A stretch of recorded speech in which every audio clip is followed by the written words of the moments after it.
According to a research done by firstnaukri.com, 66% of people who are graduating in India will not have a job offer at the end of their completion of their degree. Okay, so 66% will not find a job. What would happen to these 66% people? Ideally, they'll go for one more course. That's what happens with people. But at the same time, when I say that 66% people will not find a job, there is a requirement of people in the lateral entry jobs. What do I mean by that? So let's suppose you have a work experience of 2-3 years. There is a need for you in the industry, but freshers are not required. So what should you do in this scenario? How do you get work experience? How do you get your first job? In this video, we'll be talking about 8 such things that you can do so that you end up finding your first job. The first way to get a job is by going out and getting a job. What do I mean by that? So basically, you have to find a job which is easy to get. And what do I specifically mean by that? So let's suppose getting a sales job is easy. Then go ahead and get a sales job. And now you'll be like, oh my god, what is he saying? I want to enter into data analysis and he's saying go for a sales job.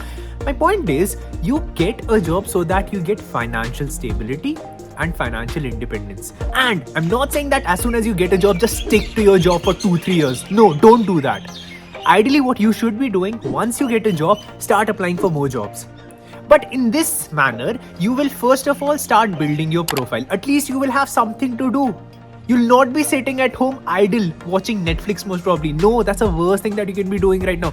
First thing that you should be doing is getting any job that you find. That can be a sales job, that can be an operations job, that can be a marketing job, that can be anything. But something that's paying you so that you get financial independence, your confidence boosts, and even if you do not find the next job, you have something to back up on. You do not have a completely blank space in your profile. It's not like you have 2-3 months where you did nothing. At least you were doing some kind of an internship or some kind of a job. So first thing is find any job. Don't be specific that I want to be a financial analyst, I want to be a data analyst. Don't look for that.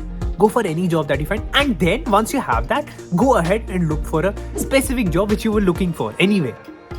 And this way, you do not end up losing any time and still end up earning a buck, and obviously your confidence gets a boost.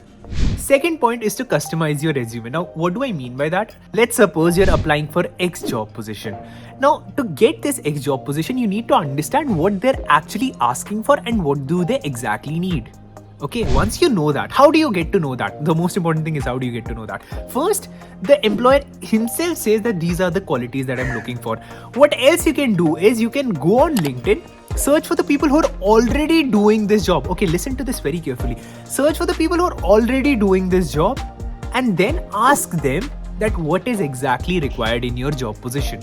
Now, once you have all of that data, you can customize your resume according to that, and when you have your interview, make sure to inculcate all those topics into that thing. So I do understand that getting a job is a bit tricky, but you will also have to be a bit smart as to about your entire process, about your entire thing. So if you already know that these are the things that are required by the employer, and you tell the employer that yes, you can provide all these qualities, all these skills, what's gonna stop you? You're gonna get that job. So that's your second tip only. There are 6 more tips. I want you to subscribe. Like, all of this information is illegal if you're getting all of this for free. So at least subscribe, guys. Third, go for skills that are transferable and most importantly, high in demand. Ideally, coding is one thing that's gonna be in the future, and that is gonna get you a job anytime. Right now, if you have coding experience, getting a job would not be that difficult, right? So don't stick with skill sets that are obsolete, skill sets that are not required now. Rather, you should be focusing on skill set, building your skill set in a manner in which you'll get a job in the future as well. So one thing many people tell me that I am proficient at Microsoft Excel.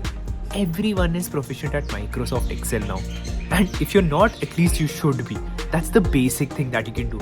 But let's suppose you're proficient at calculating insurance interest or anything which is completely obsolete, because now you can do that on a calculator, or now you have a software that can do all of those things. Now, if you're skilled in something that is obsolete now, does that help you in any way? That doesn't, right?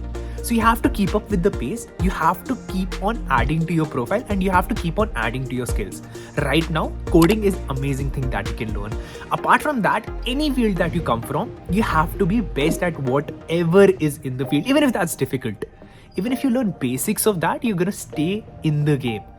But don't strike yourself out of the game, because that's a very important thing, and that's a very wrong thing that many students do. They think that coding is not my cup of tea, so I'll just stay away from that. If you stay away from that, you'll stay away from the entire evolution of jobs, because all the jobs will require coding, at least some part of coding in some time, right? There was a data saying that 95% of the chartered accountants right now will be obsolete within next 10 years. Whatever they're doing now, all of that job will be obsolete within next 10 years. Why? Because a lot of things will have softwares, and you'll not require a chartered accountant to do all those things. Yeah, you might need a chartered accountant stamp, but that's all you'll need. So having said that, yeah, you need to learn transferable skills and skills that are in demand. Work on building your network. Network is your net worth. Network is your net worth. You've heard that multiple number of times, right? But what do we exactly mean by that? So basically, any person who can help you get a referral is your network.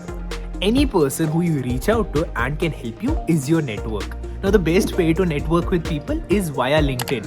And now you'll be thinking, Murad, stop saying LinkedIn. But guys, LinkedIn is the place. You can reach out to a person and ask that person for a referral. So you know what happens in a company? So let's suppose I'm an employee of X corporation. Now, if I give my friend a referral and that friend gets a job, I get commission for that. I get money for that because I referred a valuable asset to the company. That's the process of referral. Now, if you feel like you have the skills for X job, you can reach out to people on LinkedIn. And this is something I've talked about multiple number of times. LinkedIn is very important.